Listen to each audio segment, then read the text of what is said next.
Before we get into understanding how to create financial freedom, we first need to define it.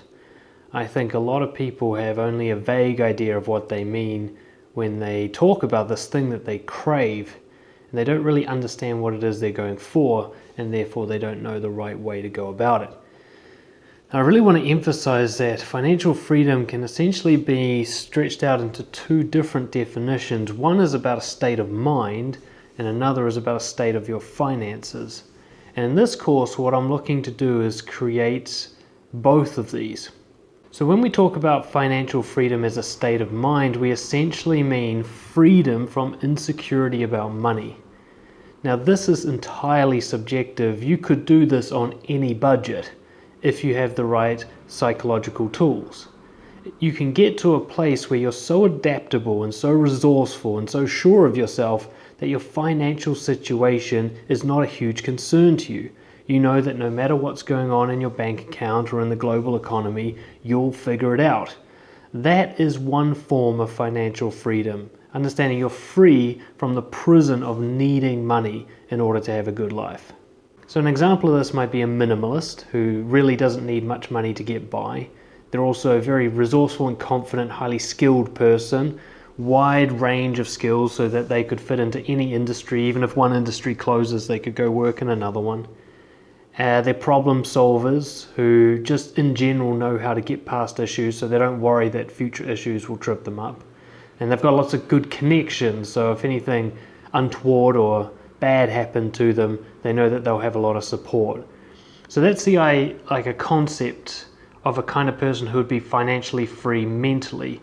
Notice I didn't mention how much money they make or how much they've got in the bank or how many assets or investments they've got, because it doesn't matter to a person who's like that psychologically.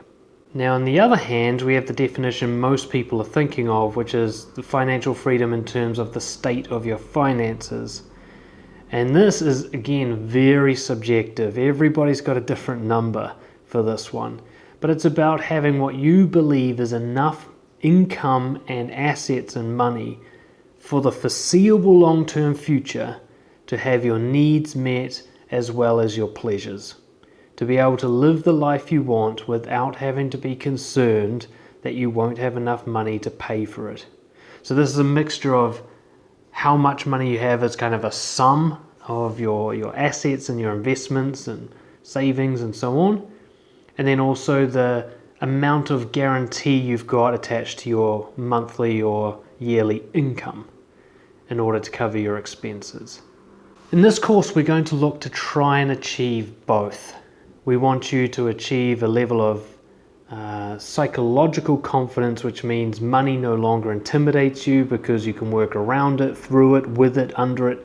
It's just a tool that you use, one of the many you use, and you know deep down if you ran out of money, you would make it work. You would solve that problem.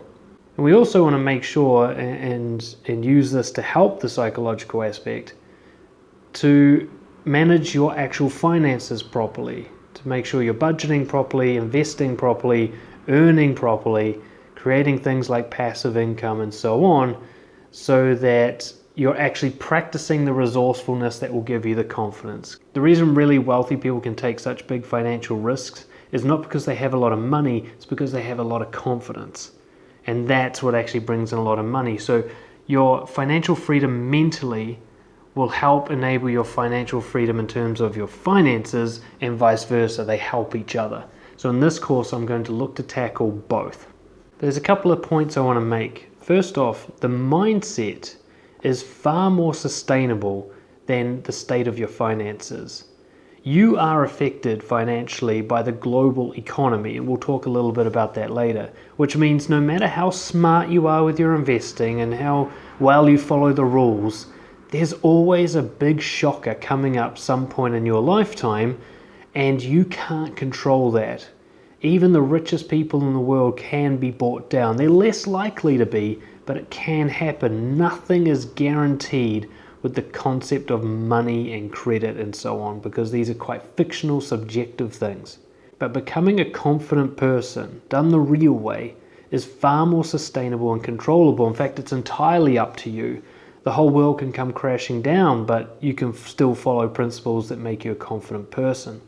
So I want to emphasize, as much as you think the problem is your actual money in the bank, the real problem's up here. You solve this one and the bank problem pretty much goes away regardless of your actual financial situation.